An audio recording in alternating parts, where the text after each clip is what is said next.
There's a lot of people who want to buy a house right now, whether it's to upgrade into a bigger, nicer house, into a better area, or they're just sick of making their landlord rich, but they're just unsure, is now a good time to buy a house? Should you buy a house right now or should you wait? There's more inventory back on the market. You can finally find a house that you actually like and get your offer accepted.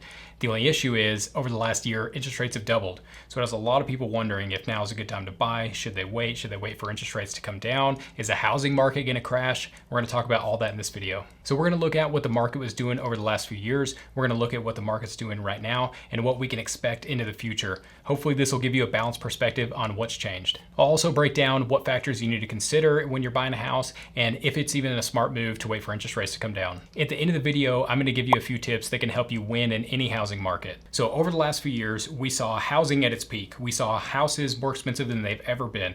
This is primarily due to interest rates. Interest rates were extremely low, driving up a ton of demand. Everybody was wanting to buy a house, and so it was driving prices through the roof. People were paying well above asking price. People were waiving contingencies, waiving appraisal rights, and they just wanted to get their hands on a house. They didn't care how. We saw bidding wars, people paying well above asking price, you name it, we saw it over the last few years. It was a very crazy housing market, but interest rates were really low, so monthly payments were affordable. The number one issue that we saw over the last few years was just lack of inventory. There weren't enough houses to buy, and there was just too much demand. Too many people were wanting to buy houses. There weren't enough for sale. So that caused prices to go up, and then buyers had to get really creative when making offers to get the seller to accept it, whether it was waiving appraisals, waiving contingencies, doing all sorts of crazy stuff just to get their offer accepted. But interest rates were low. People could afford the monthly payment, so people fought through it. So today, our issues are completely different. So the number one issue that we're seeing right now is interest rates. Interest rates have more than doubled in the last year, making monthly payments more expensive and reducing your buying power. But something to remember about why interest rates were so low over the last few years. This was 100% due to the government stimulating the economy. They were pumping in trillions of dollars into the economy, and it was artificially lowering interest rates. Now we're dealing with the consequences of that. You can't just release trillions of dollars into the economy without repercussions. What that did is it's causing inflation. Inflation is the number one enemy of interest rates. If we see high inflation, we're going to see high interest rates and vice versa. The other issue that we're seeing right now is inventory. There's more inventory than we saw over the last few years, but there's still not enough for the demand. We're seeing houses sit on the market a little bit longer, but nothing to shift it into a buyer's market. On the flip side, since houses are sitting on the market a little bit longer, it is giving the buyer a little bit more power. It's giving you some room to negotiate with the seller, whether it's for seller credits, reducing the purchase price by a little bit, maybe negotiating some minor repairs and upgrades, but it is giving you some power back. In the past few years, that was almost unheard of. There was almost no way that you were going to get an offer accepted if you were asking for seller credits or asking for upgrades and repairs and things like that. It just wasn't happening. So instead of being a hot seller's market, we're in just a lukewarm seller's market. Speaking of negotiating, what can you really negotiate for? Of course, you can negotiate on the price and maybe get the house for a little bit less, but where you really start to see the benefit is when you start negotiating for a seller credit. If you can negotiate for a seller credit, that gives you a lot of different options. We can do a lot with it. Of course, you can reduce your purchase price with that seller credit. We can also buy down the interest rate, making monthly payment more affordable. We can reduce your closing costs, have the seller pay your closing costs to just reduce your total out-of-pocket spend. We can use it to pay off some of your high interest debt, or we can use it for some minor repairs or upgrades to the house.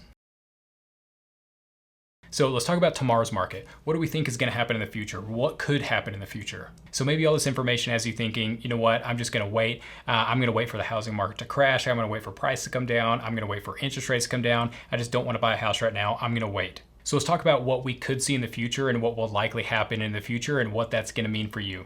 So with the Federal Reserve indicating that they're going to have future rate hikes and continue to hike rates until we start to see inflation come down, there's no telling what interest rates are going to do. Interest rates could remain elevated over the next few years, or we could start to see them decrease. That one's going to be a difficult one to really predict and guess. But since we haven't seen home prices really decline, adjusting with the interest rates, that could spell trouble into the future if you are looking to wait. So if home prices don't decline, they're going to keep appreciating in value. So in general, around the country, they go up around 4% a year. So if you're waiting, 1 year or 2 years, that house that you were looking at now is going to appreciate in value and it's going to be more expensive later on. But also, if the interest rates haven't come down, then you're just in a worse spot later on. What if we see interest rates come down? Well, that'll be fantastic. Everybody wants that. And that's part of the issue is everybody wants that. Everybody's going to re-enter the market, and we're going to see the same issue that we saw over the last few years where there was just no inventory. You're not going to be able to find a house. There's so many people waiting on the sidelines or waiting for interest rates to come down, waiting for the housing market to crash.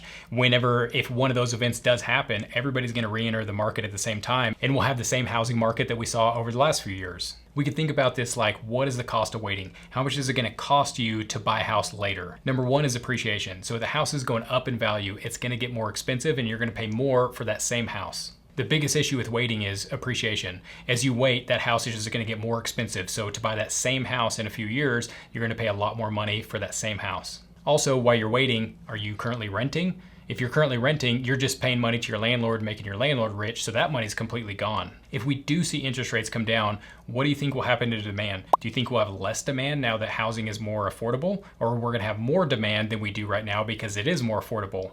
Everybody thinks it's the latter. Everybody knows that there's gonna be more demand because interest rates fell. It's gonna make everybody come back into the market and wanna buy a house. So there's gonna be no more inventory. We're gonna continue to see home prices go up. So with all this information, what do?